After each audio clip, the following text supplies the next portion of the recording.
哎，好吧，金门这个大陆渔民死了2个这个事件哈，到现在止还是各说各话。今天又派了第2批的这个所谓家属代表团来，他们就想要搞清楚真相到底怎样了哈。那我们的讲法是说，是大陆这个渔船，它为了逃避甩尾，大转弯甩尾，一甩尾呢，所以撞到了我们的巡逻艇，所以呢，大陆的船就翻了，就翻了啊。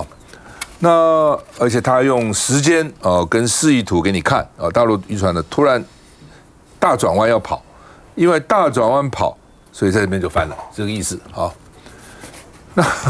那问题是说，那你第一时间就这样讲嘛？你第一时间不这样讲，你说呢？因为你在追，他在跑，然后呢，他为了跑这个怕你追，所以用这个什么 S 型这样跑，然后海浪太大就翻了。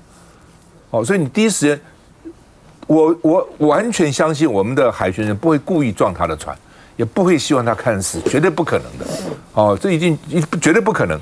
但是现在就是发生这些事情了，那发生事情你第一时间就讲个实话嘛，然后大家也会了解嘛，这种事情，因为违规是他先违规过来嘛，这也是一个事实嘛，大家也知道，又不是我们跑去那边去撞他，他先违规进来，你要去抓他，甚至要登船，对不对？他是35的船，你是把他赶走就算了，说我们要登。规定要登他的船，那登他的船他就跑，然后就翻了嘛，是一个悲剧。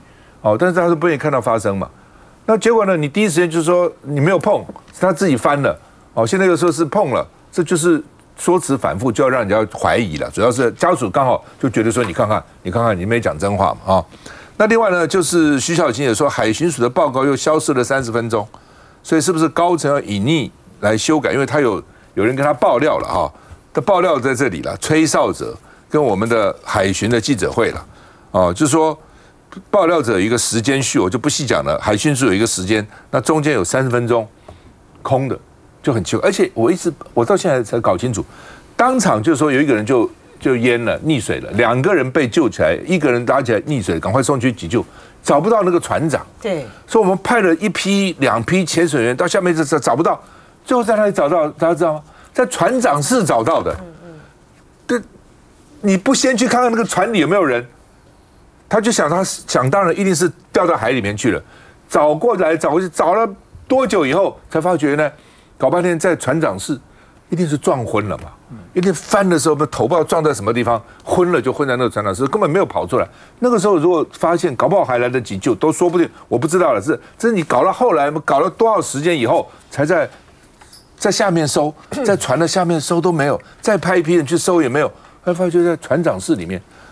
哎，这个我也不懂，他们这个搜救是不是有一定的 SOP？ 应该先救哪里，先救哪里，先救哪里？好吧，反正呢，那另外呢，说2020年海巡署当时曾经公布，跟现在出事同型的叫做 CP 多功能艇，他们去查缉走私都有拍照啊，全程有录影。那为什么2020的时候都有录？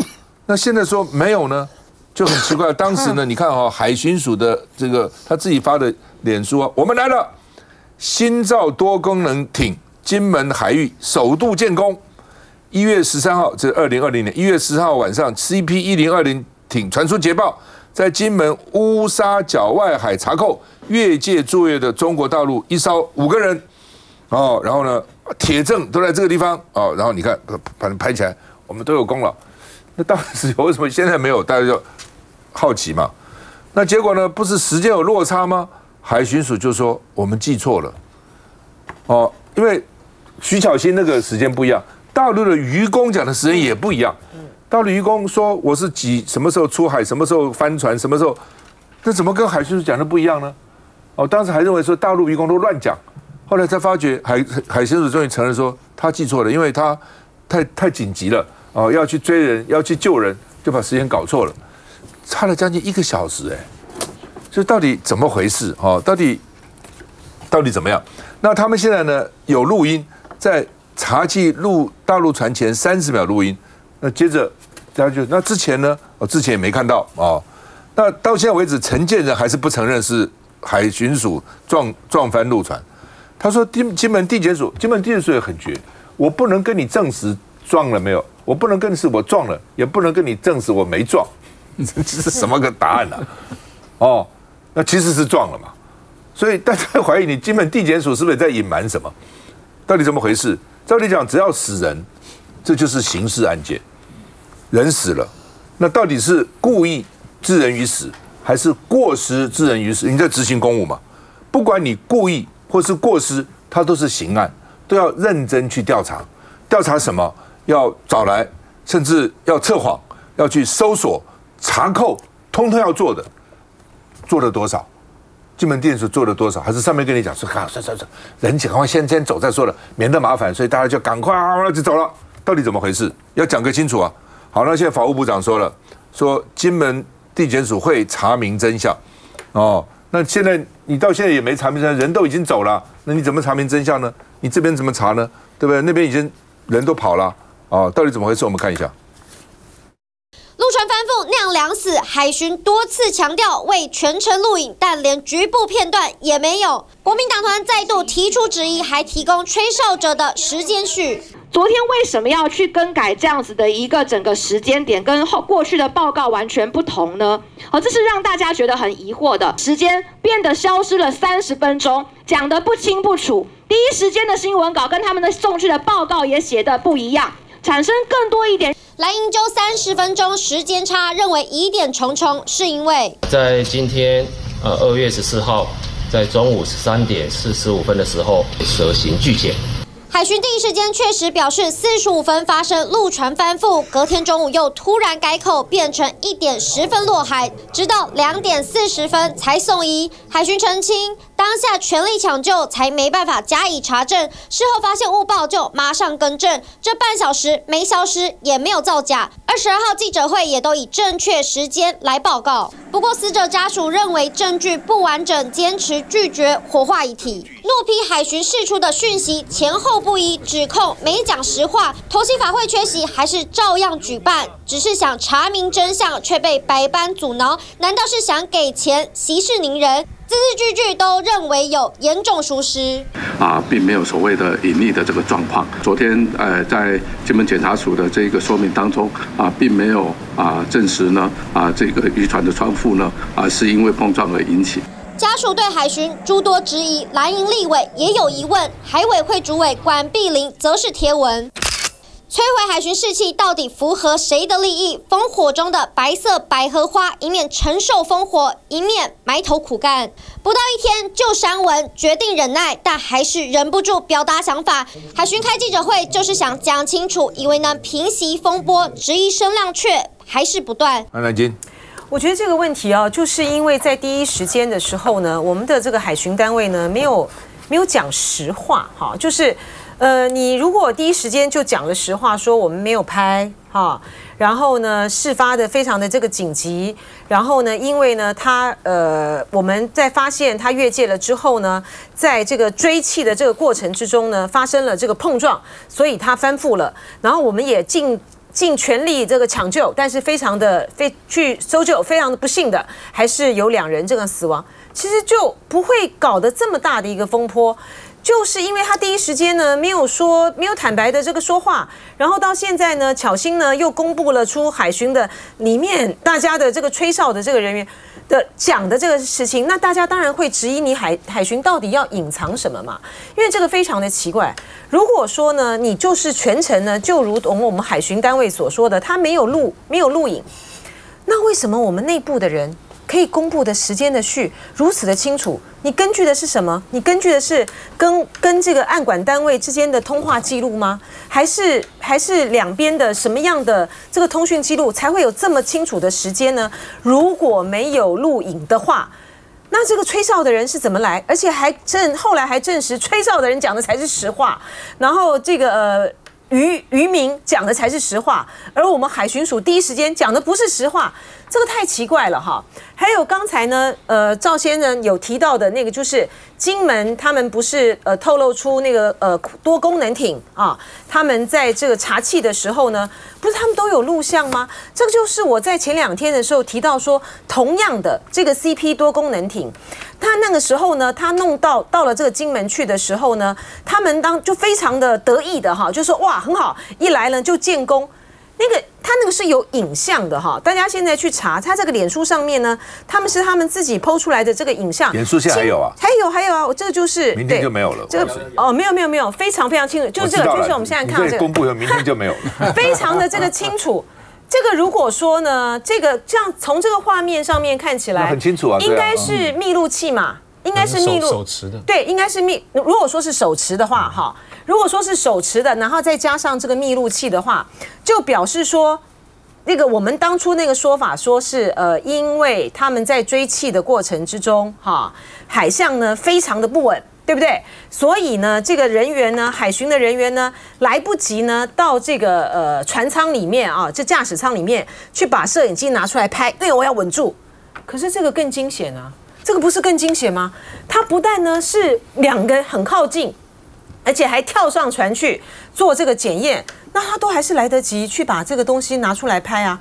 而且更何况呢，这显然是有不只是手持的哦，因为大家仔细看那个画面的话，它有近距离的去查气，可能这个人员身上呢还有密录器，可是我们现在海巡单位却说密录器呢并不是必要的，不是必要装备，所以这些人呢都没有带密录器，然后现在还要用第二预备金来去购买，这都很不合理的。因为之前的时候，好像是海巡署的那个时候是副署长还是什么，曾经有强调过说要帮所有的海巡人员都采购相关的这个密录器，因为全程录音录影是他们在从事这些查气工作的时候呢，采证而且是自保的一个非常重要的工具啊。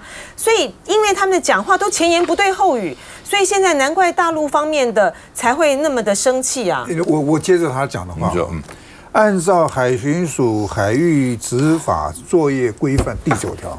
上面写得很清楚，他就是要啊，你执法的时候就要照相、录音、录影或其他的方式保全证据，这是规定哦。第9条是规定他是要这样做的，所以说大家刚才讲那么多，他们就是海军官兵很辛苦，长官我跟你讲，长官压着让他资料不要出来。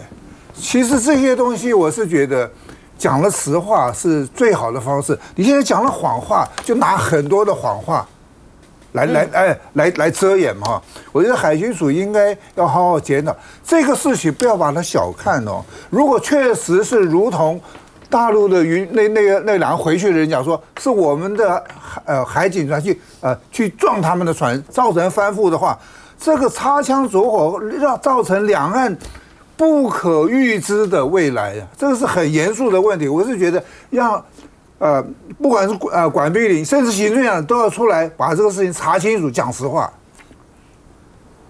海巡署分成陆巡跟海巡，岸巡跟海巡哈，岸巡是不是？岸巡哈，岸巡本署目前配发密录器1607台，就岸巡都发给各单位哈。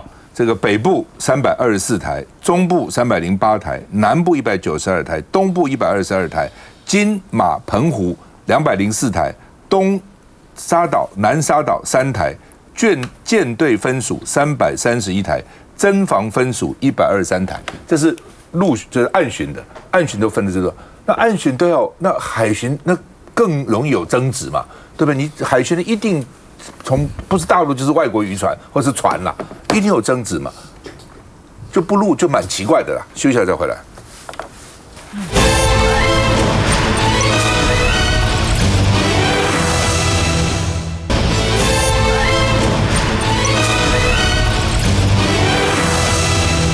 好，陈玉珍说他愿意到大陆沟通了。哦，马祖的陈雪生他也说。他跟上面讲说，他愿意到大陆沟通。他说好像行政他们不太愿意哈。中央不。那海巡署现在呢说呢，好吧，我们没有逃避责任，来谈谈吧，要赔多少钱？慰问金啊。那另外呢，这个大陆罹难的渔民的家属就说，海巡说话不断回避真相，觉得只想给钱息事宁人，让我们赶快走。哦，不要再啰嗦了，要多少钱给你钱啊？给你心意福川啊。那。现在来第二批，我说第一批来干嘛来第二批呢？我就发觉第二批其实讲说死者家属其实不是，第二批来5个人，这5个人基本上就是你看红十字会的顾问、红十字会的秘书长、红十字会的顾问然后呢，红十字另外顾问、晋江的顾问，就不同看着这是红十字会，他们要来善后跟了解状况并不是家属的，这些人可能比较要来搞清楚到底怎么回事那大陆媒体说台湾狡辩，一切后果台湾承担，我就讲其实就是第一时间了，你第一时间讲真话就讲真话了嘛，我就要查缉他，然后呢就撞到了，然后就翻了，然后呢我们要救，很可惜2个人没救到，是很抱歉，对不对？该善后我们善后。大家不会怪海巡署的，你是替台湾在执法嘛？是他，我在讲的是你的船跑过来的，你的船跑过来到我们这边补项，变成你有理了，变成我们没理了，你这是没有搞成这样子真的很遗憾了那我们当然是支持海巡的，你还是要执法，不能不执法嘛。所以基本上我们是支持海巡的，只是在这个过程当中有瑕疵，其实就这样，让人家抓到这个瑕疵，然后就开始攻击你，就是这样子那管碧玲本来说你们这样是摧毁海巡的士气，也被人家骂说你讲些什么，所以呢，他把文字删了然后呢，强调第一时间已向检方报告是有碰撞的，但是没有影片，所以他没有骗检方，有跟检察官讲那而且呢，密录器说今天要用第2倍金全部去买密录器给他们那么另外呢，这个国民党说对于勤务要点不尊重，下令者恐怕会负刑事责任。为什么？说是有密录器的。所以因为后来发觉那是中国制造的密录器，大陆造的，所以就下令大陆造都不能用所以呢，他们有密录器，但是不能用所以呢，国民党委员就说这是对勤务要点不尊重，你勤务要点要用嘛，你现在只有这个你就用因为大陆就不能用，你又不是什么国防机密，是录人家的东西，你怕什么呢？不准用就变成这样子好吧，我们看一下。一早再度有大陆红十字会成员抵达金门，一起海巡查缉越界渔船酿意外，至今不管是当时情况说不清，双方每对话更是僵住。23号再度透过第3方坐下来密室协商。根据了解，家属因为对于死者身上的伤口有疑问，才会再度协商，不排除将会解剖验尸。毕竟海巡署在记者会上摊开了轨迹图，巨细靡遗的解说，还原当时事发情况。他在追逐的过程中，其实这时间非常短，大概1分多钟。在这1分多钟里面，我们这艘陆船红色的就是陆船。都能把当时在哪时候转弯、哪时候撞上，时间点、几点几分都记录出来，偏偏关键画面没有，只有这段录音。目前有一艘 A 类高速前进，目前往北京岛前进，请柜台前往放渡。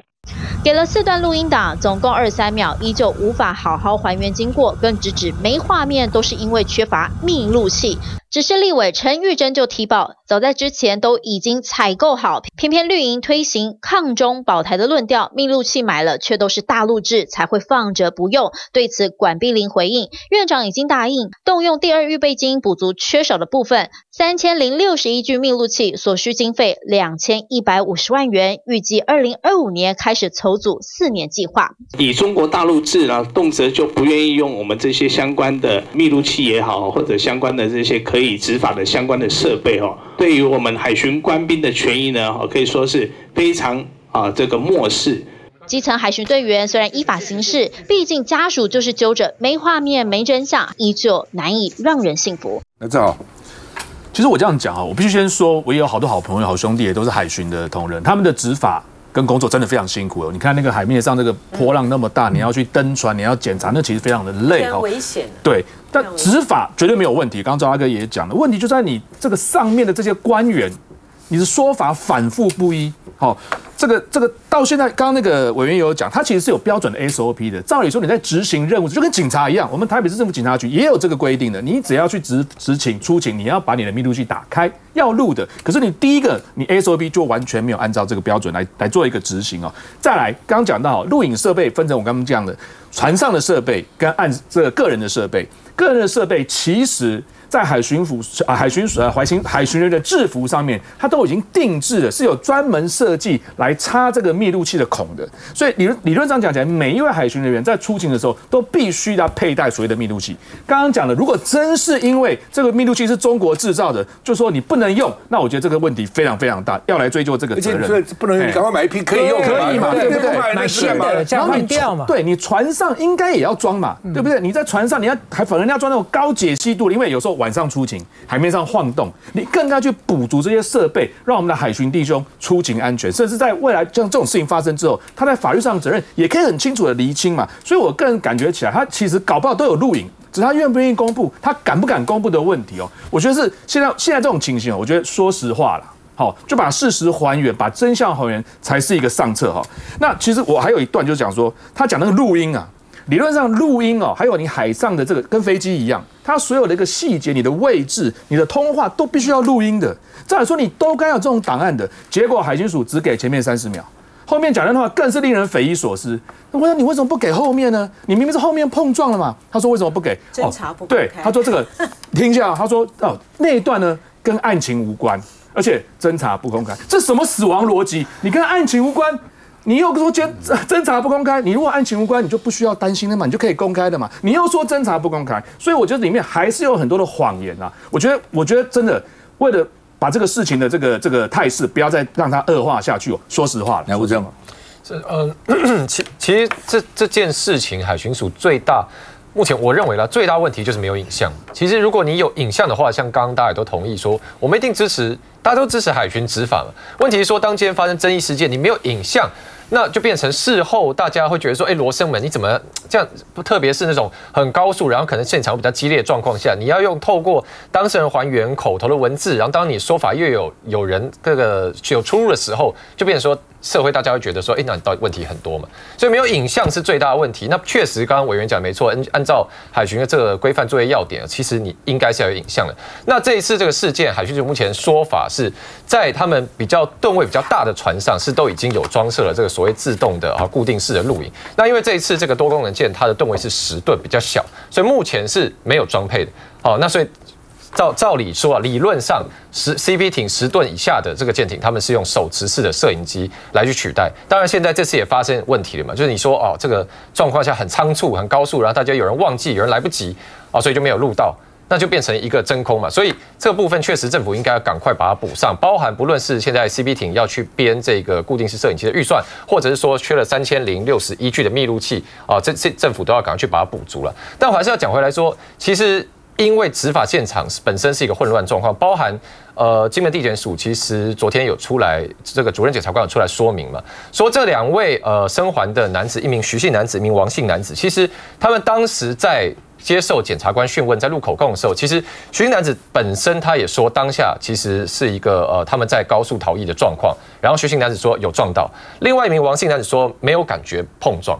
所以其实当下那个状况，我是说它不一定跟我们说汽车在路上跑一样，因为汽车你有一点碰撞、擦撞，感受很清楚嘛。但海上毕竟那个海象、那个波浪本身颠簸震动很大，连在这一个渔船上的渔工当事人也有人他不知道他自己被撞到了，所以那个现场确实是我相信是比较混乱，所以可能海巡自己事后在去回溯当时事发过程的时候，自己内部也有一些说法有出入了，这个都希望未来都要去透过影像的补足去。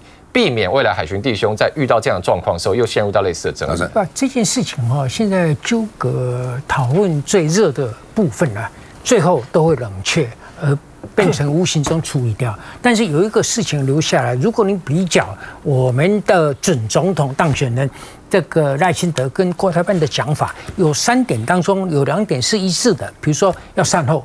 第2点呢，就是说不可再发生同样的事情。但第3点就不一样了，2边都要加强执行。那我们的执行是在我们的县内他们的执行就要进来了，所以要回到原点就不容易的这一点是我们难言之隐的痛苦。就是说，老公要趁这个机会把你破碎你的治权的象征，来淡化你原先就很虚弱的主权的位置，这个是回不去的。还有呢，刚才你们讲到管碧莲，我昨天看到这管碧莲贴的一个那个 Facebook 我们忍不住一定要告诉大家，我念给你们听管碧莲的脸书怎么讲？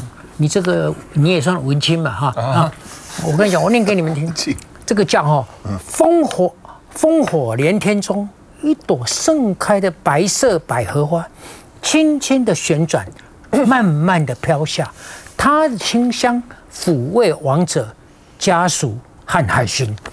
啊！我听你讲的，你是在做什么官啦？第一点呢，今天这种事情不能叫烽火连天啊。这个如果是烽火连天，那将来还得了，对不对？这是小事嘛，什么烽火连天？第二点，你不来不及侮辱了百合花，为什么跟百合花有关系？还有第三点，然后盛开的百合花，盛开的百合花才有清香啊，对不对？但是既然盛开，怎么会轻轻的旋转，慢慢的飘下？啊，这个是很奇怪，这已经猥亵了嘛。那第三点呢？它既然下来，用它的清香在抚慰人，你管碧玲，你不能把死的人，还有死者的家属，还有海巡的人也放在一起嘛？那个清香可以同时抚慰这3种不同的人吗？对，太奇怪了。我觉得政府就把一些失德失能的人在错误的位置上去当官，平时没事哦。出了事的话，所有的马脚通通露出来。我顺着这个大佬这个补充一下，因为其实刚刚大佬讲一个重点，就是说中国官方现在的态度。